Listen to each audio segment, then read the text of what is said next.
¿Qué tal amigos del Círculo de Cine Miguel Contreras Torres? Bienvenidos al seminario de lectura Chaplin según Mariátegui. Estamos en el día 26 de noviembre de 2024, un seminario de lectura breve porque el texto también es un documento breve.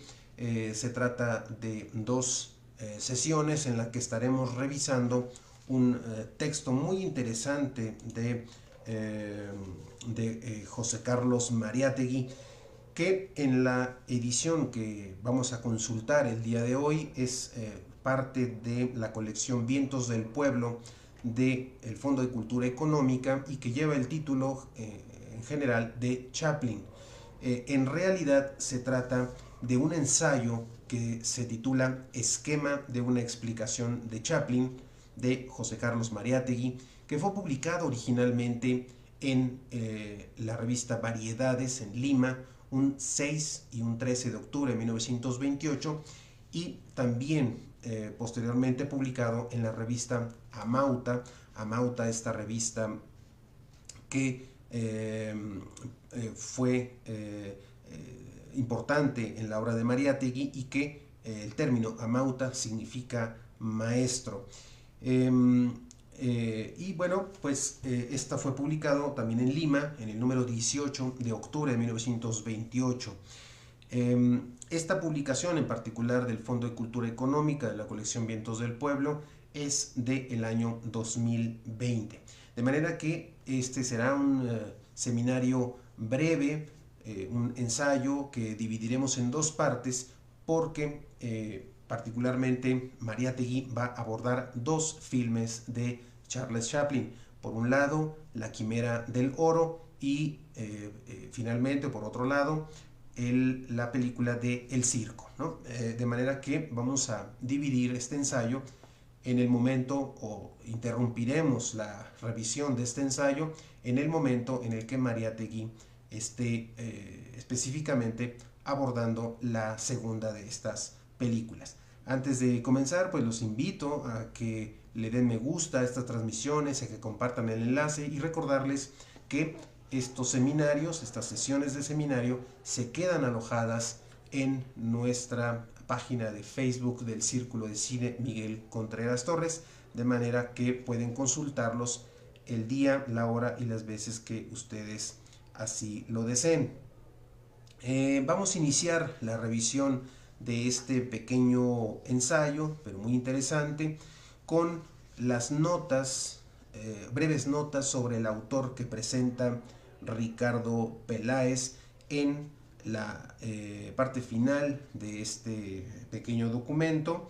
Y nos dice Ricardo Peláez sobre Mariátegui que la vida de este personaje fue un fogonazo en los brevísimos 35 años que estuvo en este mundo y que volvió memorable todo lo que hizo. Él nace, Mariátegui, en Perú en el año 1894 y que a los 8 años tuvo un accidente que le dejó secuelas físicas de por vida. De formación fundamentalmente autodidacta, va a empezar a trabajar en el medio periodístico desde los 15 años, primero como auxiliar y luego como columnista, desarrollando una agudeza analítica que lo va a caracterizar más adelante. Metido ya de lleno con sus escritos a la militancia política contra el gobierno, va a ser expulsado a los 26 años de su país. Viajó 3 intensos años por Europa, donde pudo conocer personajes, aprender idiomas, participar en diversas situaciones políticas, y esto le va a dar a su pensamiento una definitiva universalidad. 3 años después de su regreso del regreso a su país, desarrolló lo más importante de su obra política y literaria, fundó el Frente Único de Trabajadores, la editorial Minerva y la revista Amauta. Va a ser encarcelado en 1927, funda al salir de la prisión el Partido Socialista Peruano, va a ser un escritor de muy diversos géneros, es especialmente trascendente por sus aportes filosóficos a la construcción de un marxismo con identidad latinoamericana. Será también docente en diversos momentos de su vida y acabó siendo llamado el mismo Amauta, que en quechua, en la lengua quechua, significa maestro. Mariátegui escribió estos ensayos sobre Charles Chaplin en el año 1928, poco después del estreno de El Circo. En ellos va a quedar de manifiesto tanto el entusiasmo que le despertaron los dos primeros largometrajes de este gran genio del cine, como la frescura y la inteligencia de su mirada. Mariátegui nunca llegó a conocer el resto de la obra fílmica de Chaplin, pues murió súbitamente 2 años después, en 1930. Queda así la pregunta de qué habría pensado este sui generis marxista, que era Mariátegui, de dos filmes fundamentales de Charles Chaplin. Por un lado, Tiempos Modernos y El Gran Dictador. Es una edición también muy interesante con ilustraciones de Ricardo Peláez, publicados en el Fondo de Cultura Económica. Bien, vamos a iniciar la revisión el día de hoy de la primera parte de este ensayo. Interrumpiremos, como había dicho, la lectura en el momento en el que abordará el segundo de los filmes, que será El Circo. Vamos a iniciar entonces, estamos en la página número 5 de esta edición del 2020 de la colección Vientos del Pueblo, y nos dice Mariátegui que el tema de Chaplin le va a parecer, dentro de cualquier explicación de su época, no menos considerable que el tema de Lord George o el tema de McDonald's, si le busca equivalentes solo en la Gran Bretaña. Dice Mariátegui que muchos han encontrado excesiva la aserción de Henry Poulailler de que The Gold Rush o En pos del oro o La quimera del oro, son traducciones apenas aproximadas a este título, es la mejor novela contemporánea. Pero, localizando siempre a Chaplin en su país, dice Mariátegui que cree en todo caso la resonancia, creó la resonancia humana de The Gold Rush, que sobrepasa de manera extensa a el del esquema de historia universal de el señor H.G. Wells y a la del teatro de Bernard Shaw. Este es un hecho que Wells y Shaw serían seguramente los primeros en reconocer, aclara Mariátegui, Shaw exagerándolo bizarra y extremadamente, y Wells atribuyéndolo algo melancólico y a la deficiencia de la instrucción secundaria. Acabarán por reconocer este hecho, ¿no? Este hecho de la importancia del trabajo de Chaplin. La imaginación de Chaplin elige para sus obras asuntos de categoría no inferior al regreso de Matusalén o la reivindicación de Juana de Arco, que son el oro y el circo. Y además va a realizar sus ideas con mayor eficiencia artística.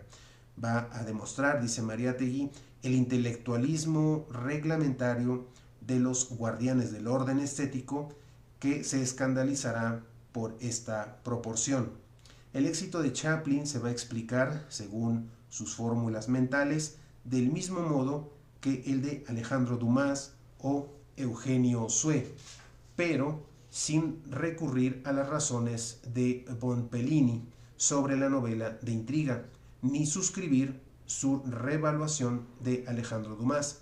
Este juicio simplista, dice Mariátegui, queda descalificado tan luego se recuerda que el arte de Chaplin es gustado con la misma fruición por doctos y analfabetos, por literatos y por boxeadores. Aquí habla de este sentido de gusto, de interés, de universalidad que va a tener o va a revestir la obra de Chaplin, dice Mariátegui en la página 6. Dice también que cuando se habla de la universalidad de Chaplin, no se apela a la prueba de su popularidad. Chaplin tiene todos los sufragios, la de la mayoría y la de las minorías. Su fama va a ser rigurosamente aristocrática y democrática. Chaplin es un verdadero tipo de élite para todos los que no olvidamos que élite quiere decir electa. Dice también que la la conquista del oro, el Gold Rush, ha sido el capítulo romántico, la fase bohemia de la epopeya capitalista, dijo Mariátegui en la página 7. La época capitalista va a comenzar en el instante en que Europa renuncia a encontrar la teoría del oro para buscar solo el oro real, el oro físico. En la página 8 dice que el descubrimiento de América está, por esto sobre todo, tan íntima y fundamentalmente ligado a su historia, Canadá y California como grandes estaciones de su itinerario. Sin duda, dice Mariátegui, la revolución capitalista fue una revolución tecnológica, porque su primera gran victoria va a ser la máquina, su máxima invención, el capital financiero.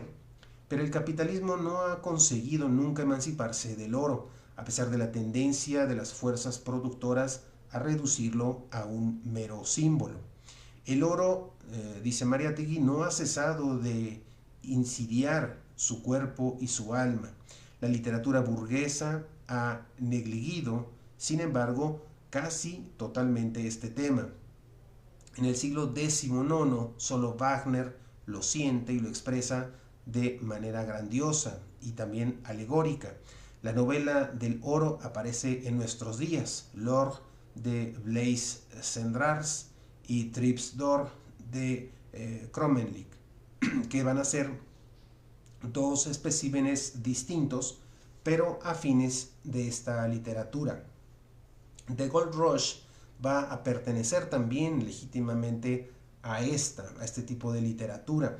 Por este lado, dice Mariátegui, el pensamiento de Chaplin y las imágenes en que se vierte nacen de una gran intuición actual, este carácter actual que tiene estas imágenes de Chaplin. Dice también que es inminente la creación de una gran sátira contra el tema del oro.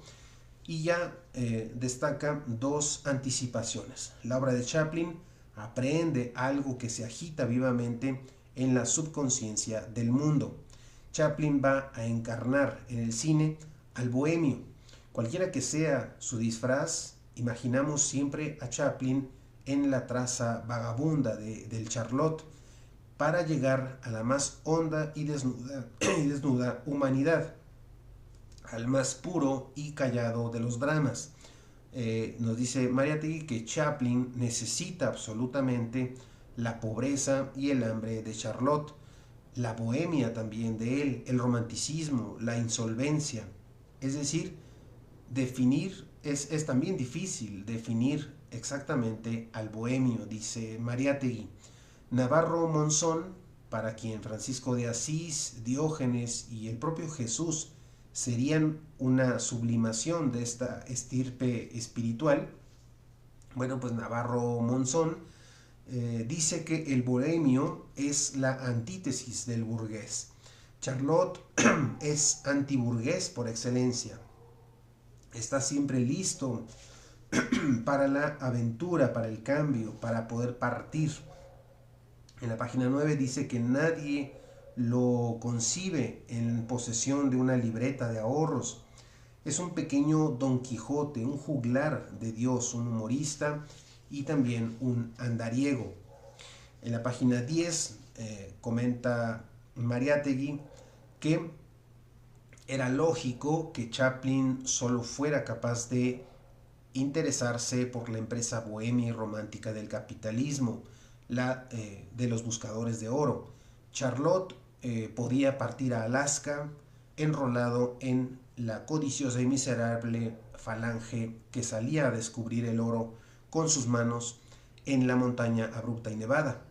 No podía quedarse a obtenerlo con arte capitalista, del comercio, de la industria, de la bolsa.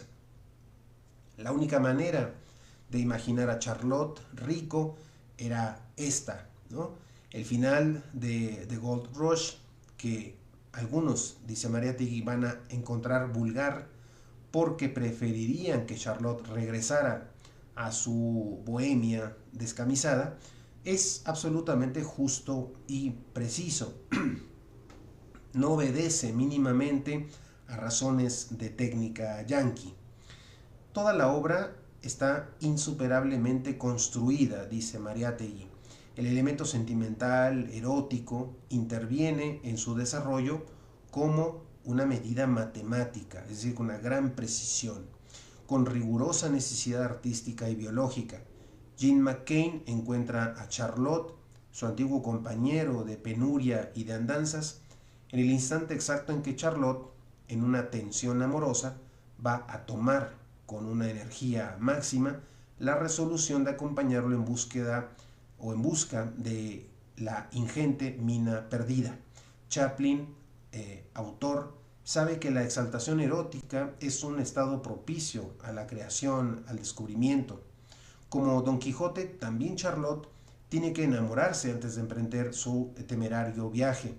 Enamorado, vehemente y bizarramente enamorado, es imposible que Charlotte no halle la mina. Ninguna fuerza, ningún accidente va a poder detenerlo. Nos dice también Mariátegui que no importaría que Jim McKay, oscurecido su cerebro por el golpe que borró su memoria y que extravió su camino, se pudiese engañar. Charlotte haría de todos modos la mina fabulosa.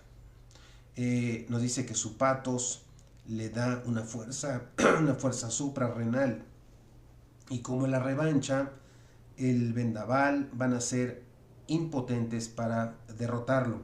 En el borde de un precipicio va a tener una energía muy importante para poder rechazar la muerte, para dar un volantín sobre esta muerte.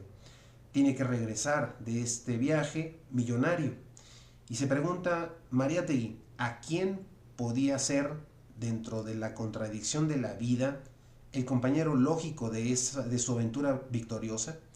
¿Quién, sino este Jim McKay, este tipo feroz, brutal, absoluto, de buscador de oro que, desesperado de hambre en la montaña, quiso un día asesinar a Charlotte para comérselo? Hasta ahí la pregunta de Mariátegui.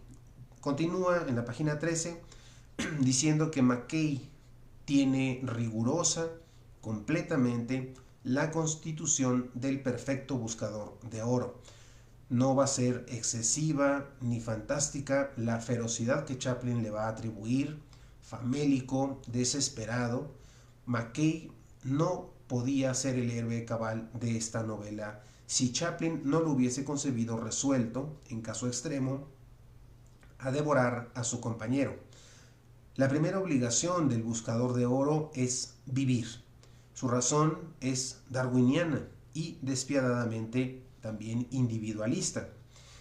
En esta obra, Chaplin no solo se ha apoderado genialmente de una idea artística de su época, sino que la va a expresar en términos de una estricta psicología científica. De Gold-Rush confirma a Freud. Desciende, en cuanto al mito, de la tetralogía wagneriana, artística, espiritualmente, va a exceder hoy al teatro de Pirandello y a la novela de Proust y de James Joyce. Hasta aquí vamos a dejar la lectura de este ensayo de José Carlos Mariátegui, porque empezará a abordar ahora el tema o el filme de El Circo. Eso lo dejaremos para el día de mañana, también 9 de la noche, para continuar con esta revisión del ensayo de Mariátegui, que se titula Esquema de una explicación de Chaplin, que publicó en el año de 1928. Estamos consultando una edición del 2020 de la colección Vientos del Pueblo del Fondo de Cultura Económica, un texto breve que simplemente tiene como portada el título de Chaplin, con ilustraciones de Ricardo Peláez y en una edición muy breve y muy económica también de esta casa editorial muy importante del Fondo de Cultura Económica. Bien, vamos a dejar aquí la revisión de este ensayo. El día de mañana continuaremos con la segunda parte para ver qué analiza, qué reflexiona José Carlos Mariátegui ahora sobre otro filme también interesante, importante de Chaplin, que será El Circo. Mientras tanto, espero que puedan acompañarnos el día de mañana, 9 de la noche, en vivo también, para continuar con la revisión de este interesante texto de Mariátegui. Mientras tanto, que tengan una excelente noche y nos escuchamos el día de mañana en vivo a las 9 de la noche. Mi nombre es Fernando Saldaña Benítez. Muchas gracias y que tengan una excelente noche.